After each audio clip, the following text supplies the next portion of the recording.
noite a todos. Estamos mais uma vez aqui começando mais uma entrevista no perfil do Mercado Futebol. Agradecemos até o momento aquelas pessoas que têm conferido as nossas entrevistas, né? A entrevista de hoje é com o Evaristo Pisa, né? O grande treinador que estava no Botafogo da Paraíba. E amanhã teremos outras entrevistas como o Abuda, do Sampaio Correia, na próxima semana Rafael Guanais e do Atlético Paranaense 23, entre outros técnicos. Alexandre Galo novamente, né, por causa da situação. E Abuda do volante, com certeza. Ex-Sampaio Correia, que agora está sem clube. Estamos na espera aqui, várias pesquisas vai aparecer. E primeiramente a gente já agradece o contato, né, dele, que ele se disponibilizou para fazer a entrevista conosco.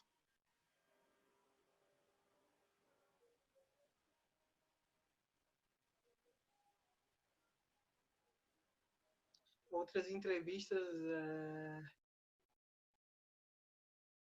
saímos. Não acredito que vai dar problema de novo. Evaristo, vamos tentar de novo. Contato.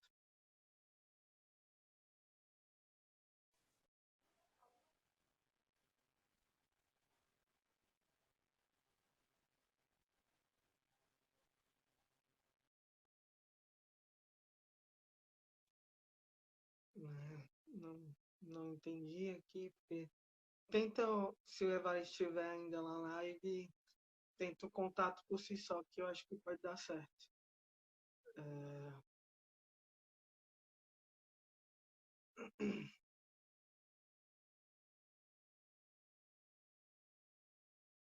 Tentar.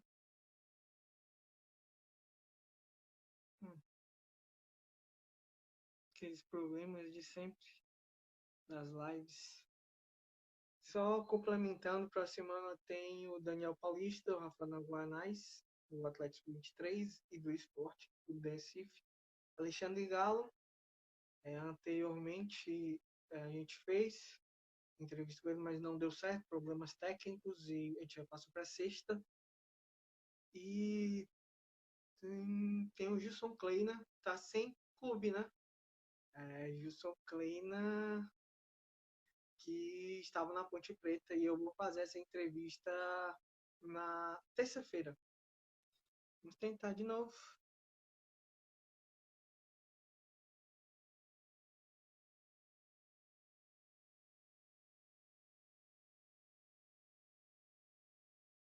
Espero que dessa vez vá.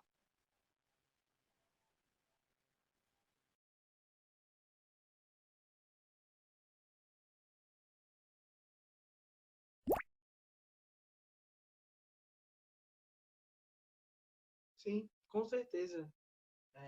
O primeiro trabalho dele fora de São Paulo, né? Ele trabalhou também no Japão, mas ele primeiro trabalho fora do Sudeste, dentro do Brasil, foi aqui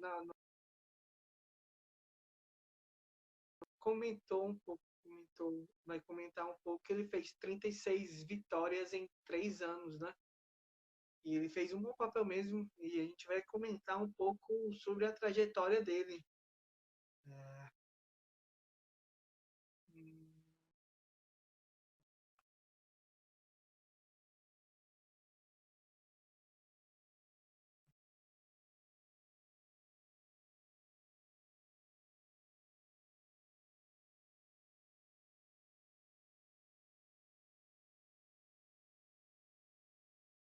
Não estamos entendendo porque não está dando certo. Mas tu consegue entrar sozinho mesmo, sem pedir permissão? Porque não entendi porque não está dando certo. É, tentando aqui de várias maneiras. Enquanto isso, vocês podem perguntar, tá bom? Ô, Jean. Fiquem à vontade de perguntar. Opa, Alô, acho que agora vai, né? Agora vai. tudo bem, Jean? Desculpa, eu estou te Tá tudo escutando, só que tranquilo. minha imagem não tá abrindo, cara. É, às vezes tem esse Você problema no Instagram não sei, se você quer que eu reinicie tudo de novo ou está me continue escutando? tentando. Como? Você está me escutando? Tô escutando normal. Ah, então, eu estou te vendo, escutando normal, só que a minha imagem acho que não está aparecendo aí, né? É, não tá aparecendo. Não está assim. Está complicando às vezes algumas coisas. Mas eu acho que tá começando a aparecer agora. Agora foi. Pronto. Tranquilo. Desculpa o Tudo bem, Jean? contratempo. Tudo bem. Então tá Agradeço bom. primeiramente a disponibilidade para ser entrevistado por nós. E podemos começar com as perguntas. Está Sim, tudo tranquilo. preparado? Obrigado aí pelo convite, pela participação também. Vamos lá. Te acompanho já faz alguns anos, né, nos clubes paulistas, mas a primeira pergunta que eu quero fazer é do começo mesmo da sua carreira, né? Você começou no Japão, a única passagem assim fora do Brasil, teve passagens pela base do Guarani de Campinas. Assim, algumas fontes dizem que você teve passagem pela base também do Corinthians, mas assim, eu não sei, você pode me dizer se teve ou não essa passagem, fica à vontade para dizer, porque tem algumas fontes que dizem, outras que dizem que não, você não teve esse passagem. Você pode esclarecer agora. Mas a minha pergunta mesmo é sobre a sua época de coordenador da base do São Paulo Futebol Clube. Você passou algum tempo, uns anos lá trabalhando como observador técnico. Primeiramente, eu queria saber como é que foi o trabalho, assim, como é ser observador técnico, essa diferença de ser técnico e observador técnico. E não sei se alguém já fez essa pergunta para você. Você saiu em 2005 e depois, no início de 2005, e no segundo semestre, o São Paulo foi campeão do mundo, teve o tricampeonato brasileiro, e queria saber se tem, quais foram as suas contribuições dentro do São Paulo que você, na sua visão, teve para ajudar no processo desses títulos, né, do São Paulo Futebol Clube. Vamos lá. Se Primeiramente, falei muita coisa, assim, pode falar. esclarecer por etapas, né, ponto a ponto. Assim, após o término da minha carreira de atleta profissional, eu me formei em educação física pela PUC de Campinas. Em 2001, eu iniciei um trabalho nas categorias de base do Guarani, o projeto Bugrinho. É uma escola de futebol direcionada à captação de atletas, onde os atletas da escolinha eram ingressados ao departamento de base. Fiquei um período estagiando, me tornei professor a partir do momento que eu me formei e tive o convite para ir ser coordenador técnico, observador do núcleo da Escola Oficial de São Paulo em Campinas. Então não era diretamente ligado ao departamento profissional. O São Paulo Futebol Clube, ele tinha franquias distribuídas pelo Brasil, onde ele captava os atletas, desde o sub-11 até o sub-17. Então, eu era responsável pelo núcleo de Campinas e região, algumas cidades próximas aqui de Campinas. Campinas está a 110 quilômetros de São Paulo e algumas cidades vizinhas de Campinas. Quem tinha a patente da escola e o direito de buscar esses atletas era o nosso núcleo de Campinas e eu como esse observador na captação dos garotos. A partir daí, eu tive um convite para ir para o Japão, onde eu iniciei já a minha carreira como treinador. Eu fui convidado a comandar a Nippon Buri University, NBU. A liga universitária no Japão ela é semelhante a um sub-20 aqui no Brasil, um sub-23 hoje. Ela é a transição do final da high school, que lá o campeonato japonês ele vai até o sub-18 junto com a high school.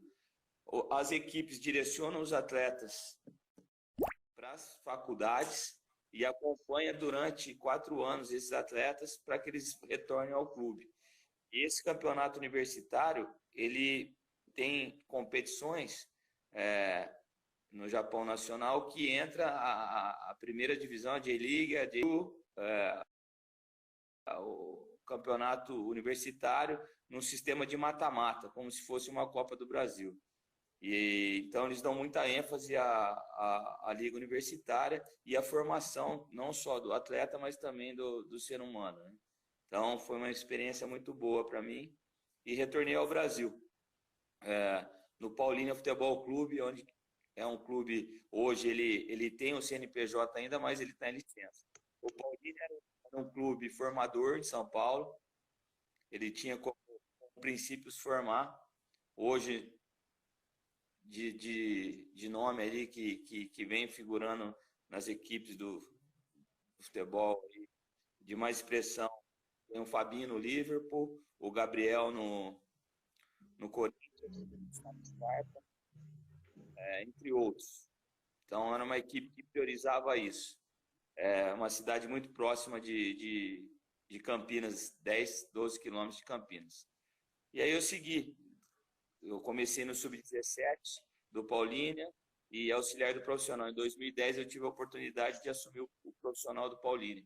A gente teve o acesso para a Série A3, São Paulo, a Série A1, A2 e A3 e a segunda divisão. Nós subimos para A3 e o clube, no ano seguinte, pediu licença das competições. Eu segui minha trajetória. Eu tive uma passagem pelo Sub-23 do Corinthians, após a saída da Portuguesa Santista. O Corinthians tinha uma parceria com o Flamengo de Guarulhos. Então, ele jogava a Série A3 com a camisa do Flamengo, mas todos os atletas e a comissão técnica era do Corinthians. Então, treinava tudo na estrutura do Corinthians e no dia do jogo vestia a camisa do Flamengo de Guarulhos. Isso foi em 2012, né? E depois segui minha trajetória no interior de São Paulo. Tive o título da Série A2 com o Capivariano, fomos campeão paulista da Série A2, e isso me deu a possibilidade de ir para o Guarani, disputar a Série C do Brasileiro de 2014. E aí foi a sequência: Mirassol, Penapolense, Taubaté, 15 de Piracicaba e depois o Botafogo da Paraíba. Pronto, assim, já fez um panorama geral, assim, de algumas perguntas que eu ia fazer, mas, assim, eu vou pontuando algumas sobre o Guarani, né? Você trabalhou primeiramente como na base, né? Depois como profissional. Você realizou um sonho por ser de Campinas. Atualmente, você teria alguma vontade de trabalhar, seja no Guarani ou na Ponte Preta, assim, para o futuro? E a sua passagem pelo Guarani Campinas não foi extensa, né? Podemos dizer assim. Se ela fosse, por exemplo, o que é que você poderia ter feito de diferente para conseguir os objetivos do Guarani naquela época, né? Que estava, se não me engano, na Série C, né? Sim, depois do Paulínia eu tive uma passagem, o Carlos agora está me cobrando aqui, eu encurtei alguns clubes, né? Eu saí do Paulínia, fui para o Primavera de Indaiatuba, na sequência Portuguesa Santista, depois Corinthians, na sequência Velo Clube, entre o Velo teve o Taubaté. Eu tive 2 passagens no Taubaté e tive também uma passagem pelo Barretos. Então foram várias equipes no interior. Sobre a pergunta do Guarani, o Guarani, meu pai foi treinador de base do Guarani, foi treinador do profissional do Guarani em 96. Eu nasci dentro do Guarani como atleta. vivi até os aspirantes na época, que seriam sub-23 hoje, não me profissionalizei no Guarani. Eu saí do Guarani, fui para o Flamengo, Corinthians, onde eu me profissionalizei e fui para o Ituano, isso como atleta. Eu não tive o sonho de jogar, eu tinha um sonho, mas eu não realizei de jogar profissionalmente no Guarani. E essa oportunidade apareceu para mim em 2014 como treinador. Nós subimos contra o Guarani, numa vitória 2-1 Capariano, nos deu acesso. E nesse jogo, ainda os repórteres, por eu ser de Campinas e saber da minha identificação com o Guarani, falou que o meu nome estava muito forte para assumir o clube, né, em 2014 na Série C, após o acesso, como seria.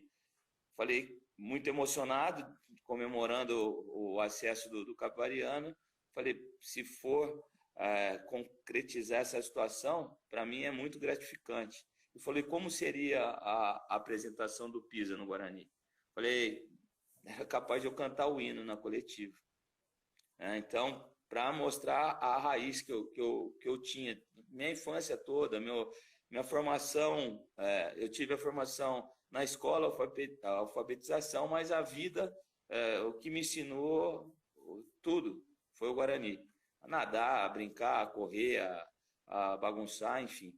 E desde a minha primeira viagem como atleta foi com o Guarani. E isso aconteceu quando eu vim assumir o Guarani. Depois da coletiva, as câmeras desligou e esse repórter era um repórter de rádio. Ele lembrou. Ele falou, e aí, Pisa, vai cumprir a promessa? Daí eu tive que cumprir. Então, dificilmente, por esse fato e a rivalidade grande que existe aqui em Campinas, eu vou trabalhar na Ponte Preta. Né? Eu gostaria, porque a gente é profissional do futebol, né?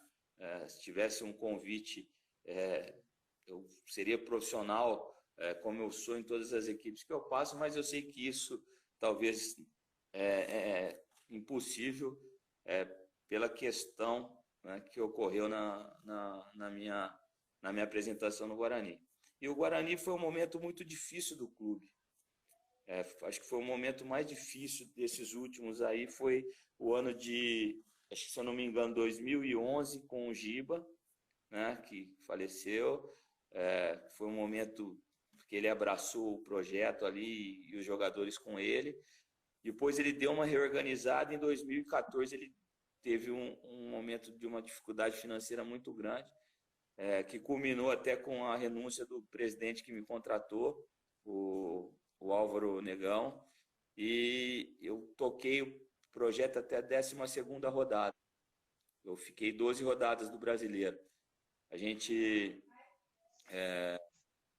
se eu não me engano, foram 12 pontos em 12 rodadas, um percentual baixo de 33%. Houve a troca. Quando saiu o Álvaro, chegou a Magno, que é uma parceira forte, conseguiu quitar todos os atrasados, eram 4 meses de salário atrasados. A equipe deu uma respirada, o Wagner Benazzi assumiu no meu lugar, conseguiu 2 vitórias e um empate na sequência, e depois o Marcelo Veiga não conseguiu o acesso, a classificação para o acesso, para a fase da disputa do acesso por 1 ponto. Então essa foi a minha passagem pelo Guarani. Foi um momento muito feliz para mim, né, pessoal, mas não tive muita estrutura e o que eu consegui ajudar ali foi na montagem do elenco e em segurar o grupo, né, que foram 4 meses de salário atrasado, querendo fazer greve, e a gente conseguiu segurar para que isso não manchasse a história do clube. Você passou pela Portuguesa Santista, né, como já próprio comentou. Atualmente a Portuguesa Santista passou por uma reformulação por causa da pandemia. Demitiu o Sérgio Guedes, demitiu sua comissão técnica e 18 jogadores. Como é que você vê, assim, você já tem uma experiência, né, no futebol do interior paulista, como é que você vê como é que a pandemia afeta as finanças dos clubes paulistas, assim, do interior no geral? Como é que E, se possível, assim, uma maneira de eles conseguirem se sair bem dessa pandemia. Existe essa possibilidade ou todos vão conseguir, vão ser afetados assim de uma forma, Eu vamos dizer penso assim, assim, muito forte, eu né? tava, pode E completar. só também você passou pelo Taubaté, né? Teve duas passagens e queria saber quais as diferenças entre 2000 e, né, a sua primeira passagem, 2013, e sua segunda passagem, em 2017, porque o Taubaté, nos últimos anos, vem batendo na trave, tentando conseguir o acesso para a primeira divisão e queria saber, nesse processo de 4 anos, como é que foi a evolução do Taubaté no cenário paulista, pelo menos. A questão da pandemia, eu estava indo em João Pessoa, né, quando parou tudo. Eu voltei de João Pessoa no início de abril. E tudo muito, né, novo, todo mundo preocupado na questão da saúde, a paralisação do futebol, o que ia acontecer. E isso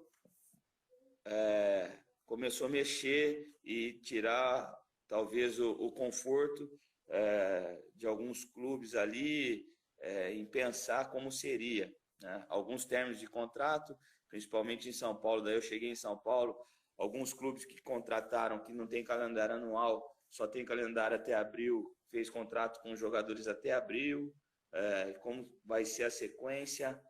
O Santo André liderando, mas ele não tem um calendário nacional, teria que ou desfazer da equipe ou refazer um contrato, o mínimo era de 3 meses. Hoje parece que a federação autorizou a renovar por mais um mês, facilitando a vida dos clubes, né? Só que aqui em São Paulo, hoje o Dória já decretou a quarentena até dia 31/5. Então o futebol vai voltar, não vai voltar. E assim foi. A questão da Portuguesa Santista, que desfez do Sérgio Guedes, de alguns atletas, talvez recontrate, mas tudo vai depender do quê? Da questão da liberação do Ministério da Saúde, do governo, né? O que vai ser na frente. As equipes vão sofrer muito, principalmente as equipes do interior aqui de São Paulo, as equipes menores aí de outros estados. As equipes grandes ainda, elas conseguem ainda suportar pela questão dos patrocínios, pela questão da estrutura, né, financeira que ela tem. Mesmo assim, eu estou observando que alguns clubes grandes de Série A estão tendo a redução de percentual de salário. Então, você imagina as equipes do interior que vivem praticamente de venda de ingresso e da participação da competição, né? Alguns patrocinadores vão retirar os patrocínios, porque não estão vendendo a marca nos jogos. A tendência, se não tiver um apoio da federação, da CBF, acabar as competições, pelo que eu estou observando aqui em São Paulo, algumas equipes vão acabar com o departamento de base, para cumprir o término da competição, dar seguimento e reestruturar para o ano seguinte.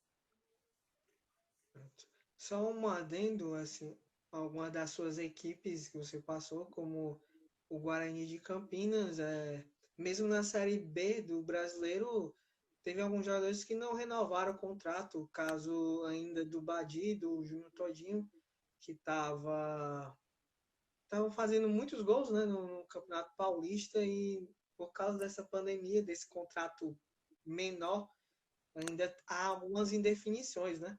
Como o Mirassol também, o Mirassol dispensou o Thiago Alves, o Camilo foi para Ponte Preta, estão tentando segurar o Neto Moura ainda na Ponte Preta, para não ir para Ponte Preta, mas a negociação está um pouco travada. A questão do 15 de Piracicaba também, que eu vou comentar um pouco depois.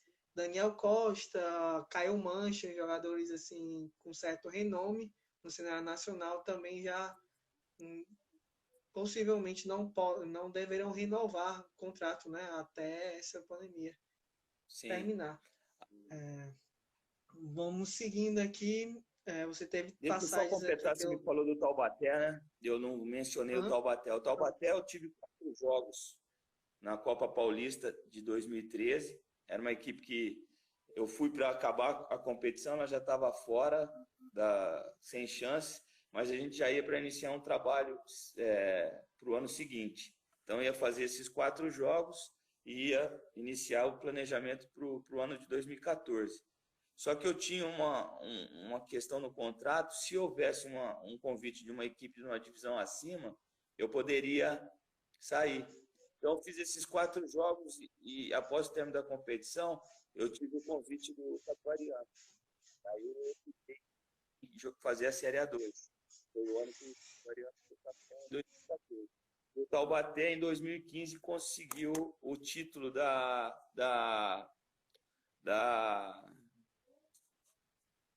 competição da 3-2 com o Ito Roque, que é um grande treinador, que fez um grande trabalho no Taubaté. E eu voltei no Taubaté em 2017. A gente estava fazendo um campeonato equilibrado até a 14ª rodada. Tudo muito próximo. Eu lembro que eu fiz um jogo com o Guarani, nós com 20 em quinto e o Guarani com 20 em nono. E o saldo de gols que estava nos colocando em quinto lugar. E esse jogo foi em Taubaté. Eu fazendo a vitória, eu ia 23, o Bragantino, se eu não me engano, naquela rodada, acho que ele empatou, ficou com 22, eu entrava no G4. Eu perdi o jogo do Guarani em casa, o Guarani me passou, de nono ele foi a quarta. Ele entrou no G4. Foi a terceira rodada com o Vadão que ele fez 3 vitórias seguidas. E daí houve a troca do comando no Taubaté. O Paulinho Maquilari foi para o meu lugar, mas a gente fez um ano bem equilibrado. Taubaté não sofreu aquele ano, em nenhum momento risco de rebaixamento, mas não conseguiu a classificação. E ele vem, no ano seguinte, buscou a classificação. É uma equipe de tradição aqui em São Paulo, né? Tem uma torcida, o Vale da Paraíba ali, o pessoal torce para o Taubaté, né? É engraçado assim, não é uma torcida que torce para um grande para o Taubaté, ela torce, né, para o Taubaté, um lugar bom, uma cidade boa, uma equipe que tem uma tradição, tem uma história legal. Um grande burro da Central, né? Espero Sim. que o Taubaté consiga. Eu já venho acompanhando há alguns anos e o Taubaté sempre está batendo na trave nos últimos anos, formando elencos interessantes na Série A2 e espero que ele consiga o tão sonhado acesso para a Série A1, né, do Paulista, que já não vem há muito tempo. Sim. O pessoal que está aqui acompanhando a gente pode fazer perguntas, tá bom? Sobre diversos assuntos. A gente está fazendo um panorama geral até chegar no presente momento. Você teve passagens pelo Capitaniano, Mirassol, Pinapolense e 15 Piracicaba, né? Sim. Qual dessas equipes tem maior condição de crescer no cenário nacional? E por qual motivo, na sua visão? O Capilariano foi o terceiro clube onde você teve pelo menos 2 passagens. O que você consegue fazer diferente para que você consiga chamar a atenção dos dirigentes das equipes para que lhe recontratem, né? Porque são 3 clubes assim distintos, então alguma coisa de bom com certeza deve ter para ter esses recontratos. E o que é que você poderia dizer da estrutura e da torcida do 15 de Piracicaba? Eu penso assim, acho que você retornar para uma equipe que você trabalhou, mesmo você não conseguindo o resultado final, que você deixou um bom legado, um bom trabalho e um profissionalismo, né, junto com a comissão técnica. Então, foi isso que me levou de volta para o Taubaté e isso que me levou de volta para o Capivariano. E alguns clubes, o 15, eu tive praticamente um ano com duas competições. Então, para o treinador, não é simples, né? Você segurar uma equipe como o 15, de uma torcida vibrante, Cobra, Piracicaba, acostumada a viver muito tempo na Série A1 do futebol paulista. A gente teve a Copa Paulista, perdemos uma semifinal para a Inter de Limeira nos pênaltis e tivemos a Série A2, que nós perdemos o mata-mata para o Guarani, com acesso do Guarani.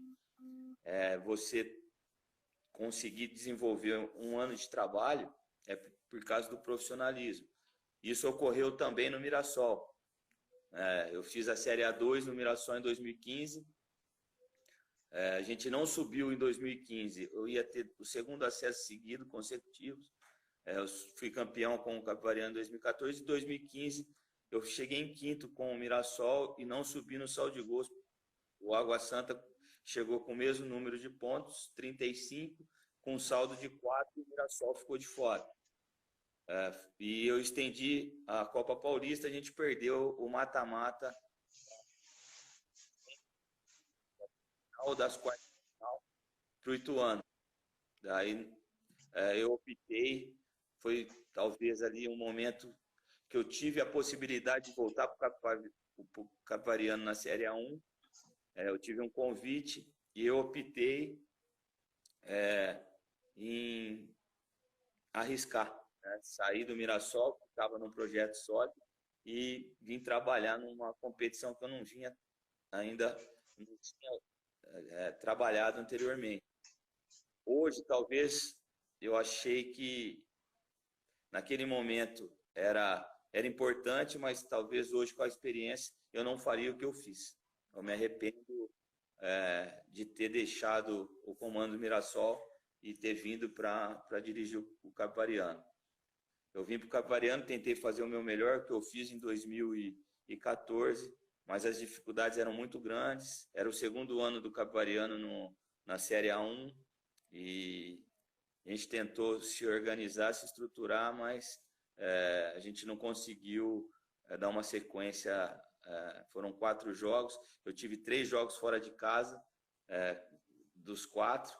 Eu tive a estreia com o Rio Claro fora, empatamos 2-2, Red Bull em casa, Corinthians fora e Água Santa fora.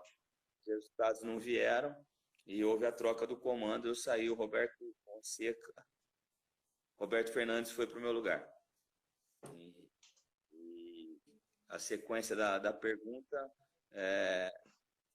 eu acho assim que o trabalho e o dia a dia, a convivência com as pessoas, com os atletas, com a staff do clube, com os diretores que vão ali no dia a dia e vê o seu compromisso, vê o seu trabalho, te dá longevidade no clube, claro, juntamente com o resultado. Haja visto o período que eu fiquei aí agora junto com a comissão no Botafogo da Paraíba, foram 22 meses, né? Não é simples, principalmente no Nordeste, que a cobrança é muito grande, uma torcida apaixonada também do Botafogo, que te cobra a qualquer competição. A gente conseguiu trabalhar 22 meses consecutivos aí. Isso me deu muita alegria, sabe?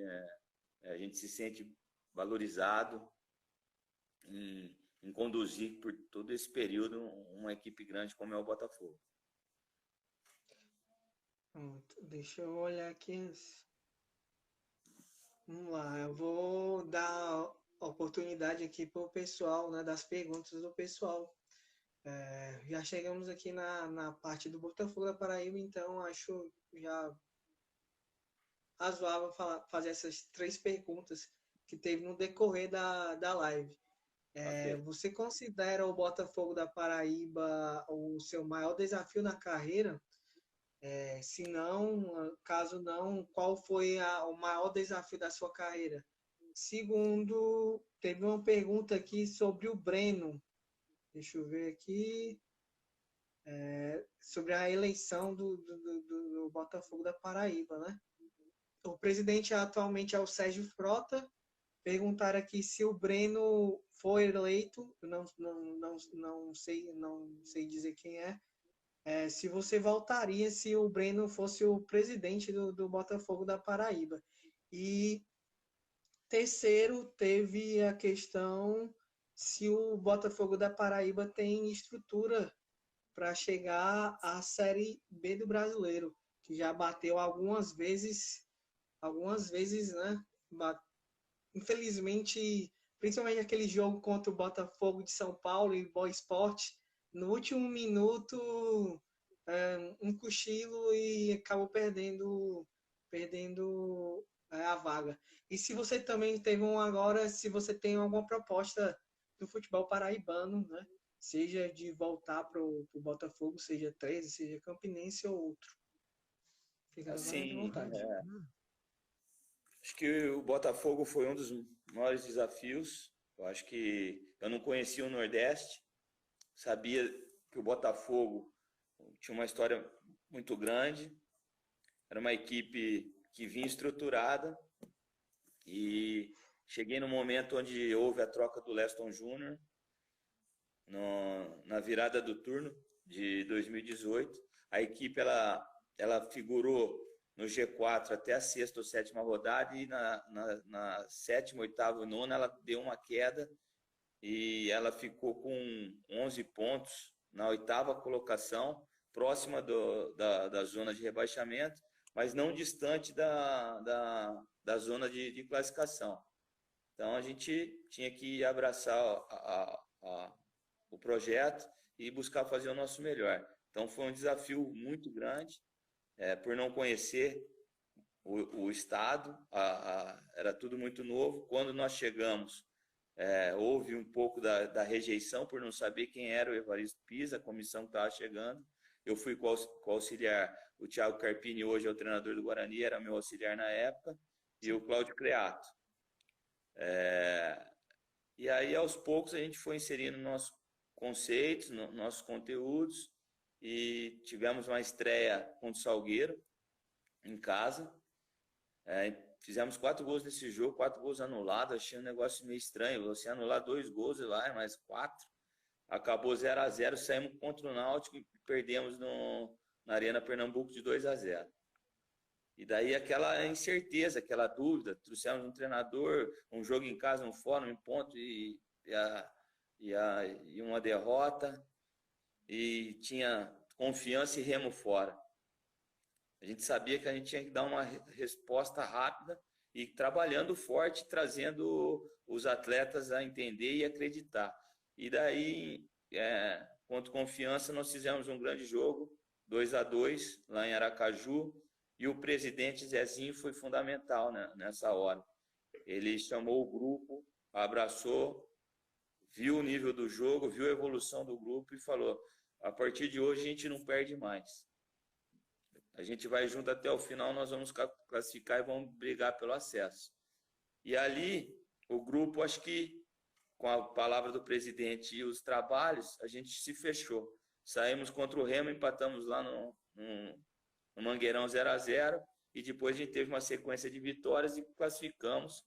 Viemos perder só o último jogo do acesso nos pênaltis contra o Botafogo. Aos 47-40 estava subindo, todo mundo comemorando a Série B, e numa infelicidade, num bate-rebate, tomamos o empate e não conseguimos, na penalidade ali, levar o acesso para João Pessoa. E houve o reconhecimento do trabalho e a renovação. Até então, a desconfiança do nosso trabalho era muito grande e na renovação foi unanimidade. Foi 99,9% de aceitação a nossa renovação. E daí veio a sequência das competições. Veio o ano seguinte, veio o tricampeonato, veio o vice-campeonato da Copa do Nordeste, veio as fases que nós passamos, 3 fases da Copa do Brasil, e desenvolvemos um grande trabalho. Então essa foi acho que uma das maiores, assim, Guarani também na época, para mim, um negócio muito pessoal, né, de querer fazer o meu melhor ali dentro do Guarani, numa primeira oportunidade numa Série C, numa camisa pesada, Botafogo e Guarani, né? Guarani já um campeão brasileiro, o Botafogo da Paraíba, o maior campeão do estado, sempre buscando atingir as metas maiores. Acho que foi os 2 maiores desafios da minha carreira, foi Guarani e Botafogo da Paraíba. Pronto. Você falou durante a live de alguns técnicos, né? Como o Thiago Desculpa. Carpini. Hoje perguntaram sobre a questão do Breno, né? É, que foi exatamente. E se você tem alguma proposta do futebol paraibano também? sobre o Breno me contratou em São Paulo, me deu essa oportunidade de ir. Nós fizemos o futebol juntos, mesmo ele afastado, ele conduzia junto com o Zezinho no primeiro ano, o presidente era o Zezinho, depois o segundo, em 2019, o presidente foi Sérgio Meira, mas sempre com o Breno fazendo futebol. É um cara que me identifiquei muito, assim, na questão.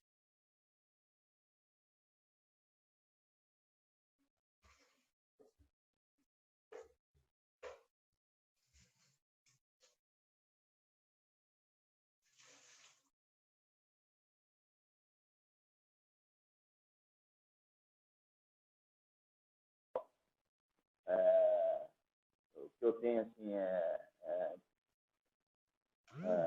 em relação a isso,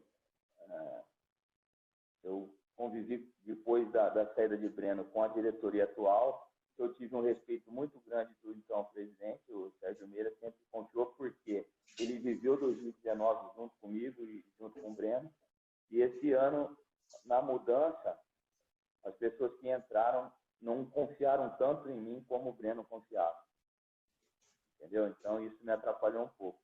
E se isso ocorrer um dia, da volta do Breno, ou qualquer outra questão, qualquer outra pessoa que conduzir, que tenha um entendimento e tenha uma confiança no meu trabalho, seria um prazer voltar, entendeu? Um dia, o presidente Zezinho, que era o presidente quando o Breno me contratou, essas pessoas que estiverem à frente do clube, se um dia o Sérgio Meira me chamar e disse que houve uma precipitação, um erro, e no futuro fizeram o meu serviço, se as pessoas que estiverem junto com o presidente confiar no trabalho do Pisa, seria um prazer voltar. Agora, caso contrário, não tenho por que eu voltar, sendo que só o presidente tem aceitação do meu trabalho e o restante da diretoria é oposição ao meu trabalho. Aí não tem como você fazer futebol. Pronto. Você comentou sobre três técnicos, né? O Roberto Fernandes, atualmente no América de Natal, o Leston Júnior, atualmente no Floresta do Ceará, né? E o Thiago Carpini, né? Que tá na ascendência no Guarani de Campinas. Eu queria saber como é que você avalia o trabalho desses três técnicos, né? Se vocês, técnicos, acompanham outros técnicos para, vamos dizer assim, se inspirar para buscar novos modelos. E pode prosseguir. Sim, em relação ao Lessa, a gente se enfrentou aqui em São Paulo, uma passagem do Lessa aqui, até no ano que a gente subiu com o Paulinho, acho que o Lessa subiu com o Internacional de Bebedouro, e depois acompanhei um pouco a questão do Leston. A gente se enfrentou, eu no Guarani e o Leston no Madureira, na Série C de 2014, e depois a gente voltou a se enfrentar aí no Nordeste, ele no Santa Cruz e eu no Botafogo da Paraíba. Cara que tem uma linha boa de trabalho, a gente fez os cursos juntos da CBF, tanto eu com o Leston, eu com o Roberto Fernandes e o Carpini agora, nessa segunda etapa nossa. A gente já tinha feito a primeira. São 2 módulos, né? A licença A, e o Carpini foi para essa primeira dele aqui, que era a segunda nossa. O Roberto, a gente enfrentou também ele no Santa Cruz, e depois ele no ABC agora, e eu acompanho bem o trabalho do Roberto desde antes, da época aqui em São Paulo, de Ituano, quando ele começou a carreira dele no Primavera, de Ituano, e passou por grandes clubes, né? O Roberto tem uma história, uma experiência de clubes grandes aí, Figueirense, Atlético Paranaense, um cara de uma linha boa, um cara inteligente, e a gente sempre vem conversando, vem acompanhando o que está acontecendo, como joga o time de Roberto, como joga a equipe de Lessa, enfim. Sobre o Thiago Carpini, eu sou suspeito, porque o Thiago é meu amigo antes de eu ser treinador dele. O Thiago Carpini foi meu atleta no Guarani Futebol Clube em 2014 e era meu amigo por ser daqui de Campinas, o Carpini. E em 2017, quando eu estava no 15 Piracicaba, o Thiago Carpini estava na Caldense e ele resolveu encerrar a carreira de atleta e foi fazer educação física. Ele pediu uma oportunidade para que ele acompanhasse alguns treinos, fizesse um estágio comigo lá em Piracicaba. Eu atendi e ali ficou um estágio na terça e na quinta. Depois, na outra semana, a gente conseguiu, né, ele com um tempo também mais aberto, ficar uns dias a mais, até que chegou em novembro, acabou as competições, a gente começou a iniciar o projeto para a Série A2 de 2018. O gestor nosso, Beto Souza, falou: te interessa ficar com o Carpini como seu auxiliar técnico? Eu falei: interessa. Ele falou: então vamos trazer o Thiago, ele fica como seu auxiliar direto. O Thiago também se mostrava nessa linha de querer estar exercendo essa função, e o Alexandre, o Xandão, ficou como auxiliar fixo do clube. E assim foi o trajeto meu e do Carpini.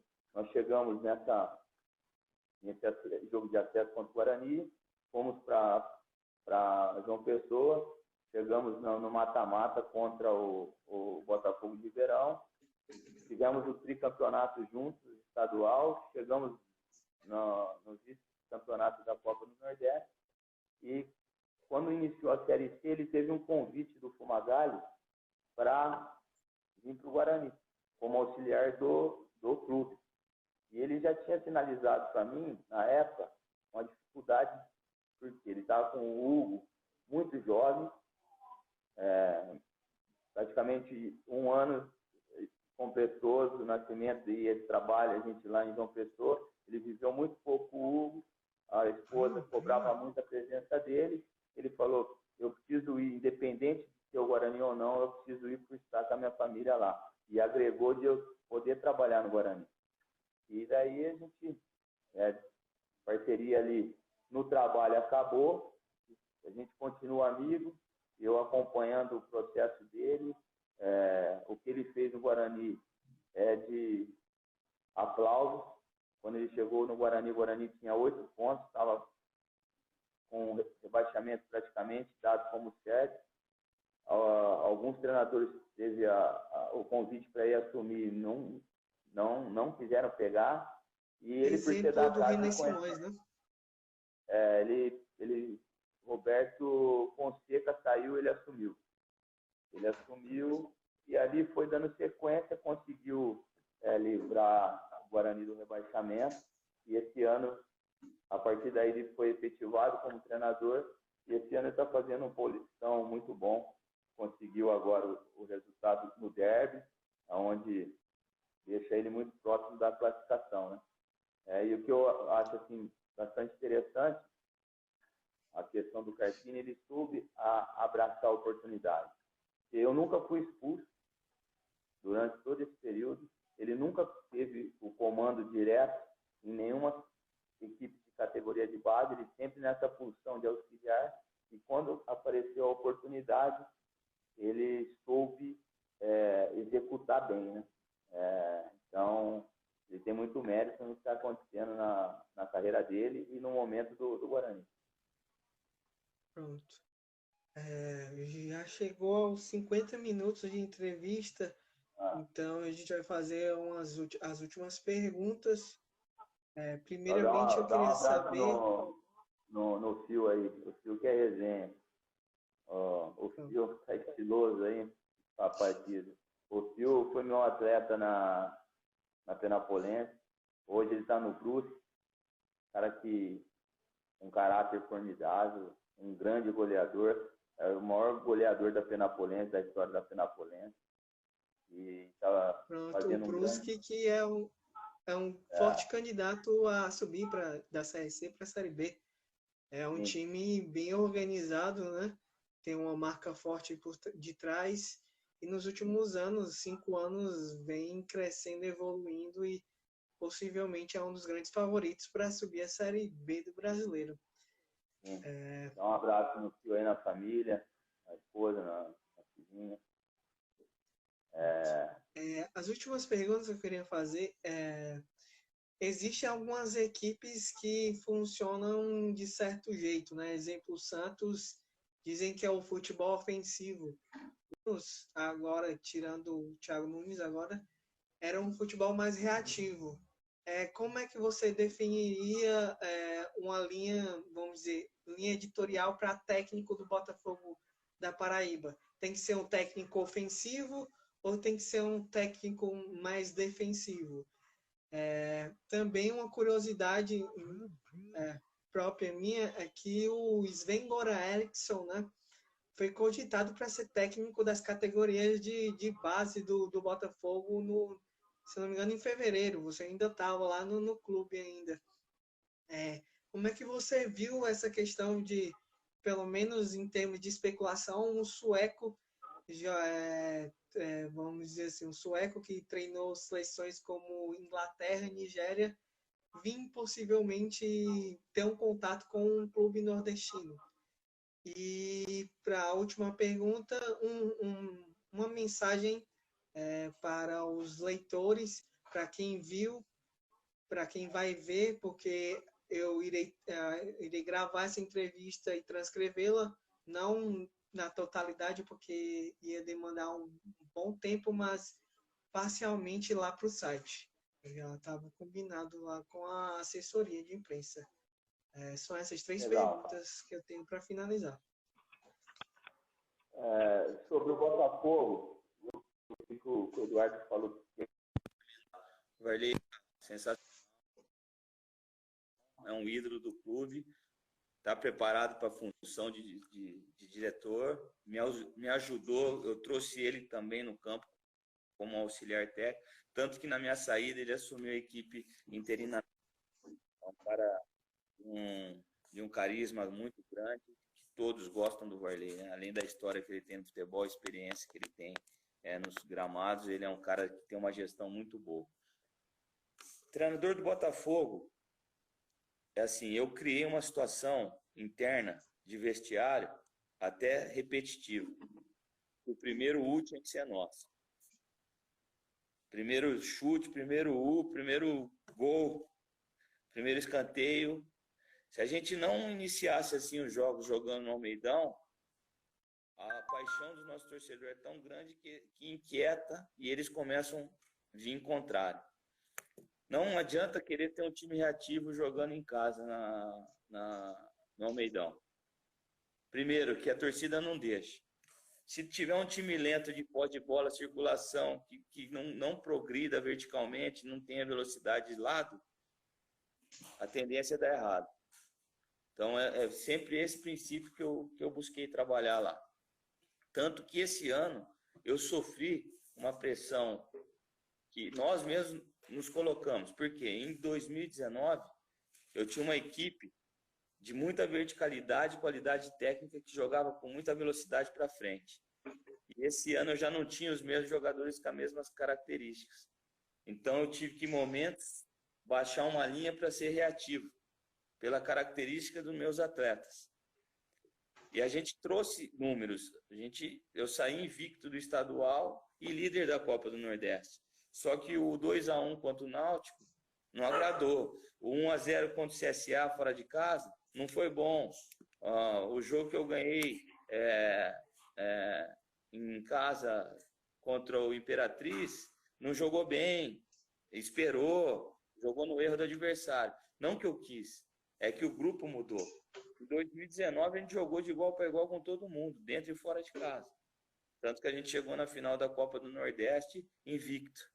E o Botafogo não é a primeira, segunda, terceira força da competição. Ele briga sempre para classificar. Então, o treinador que for agora assumir, penso eu, independente da característica que ele tem como princípios, buscar sempre a ofensividade. Isso vai ser um facilitador para ele na condução da equipe. Que a torcida do Botafogo exige que sua equipe jogue para frente. Qual foi a outra? Desculpa. Pronto, é sobre o Sven-Goran Eriksson, né, que era o treinador. A questão do sueco. Eu acompanhei, assim, até com o Sérgio, uma intermediação de um brasileiro que mora na Noruega. O Sérgio Meira me apresentou ele no hotel. Mais um jogador que jogou com o sueco, foi um ex-atleta e era parceiro desse brasileiro. Eles estavam com um projeto de vir para o departamento de base. Eles analisaram as estruturas lá do Botafogo da Paraíba, sem treinamento, foram assistir um jogo nosso no Almeidão e voltaram para a Noruega, para pôr no contrato tudo que eles viram e como seria a parceria.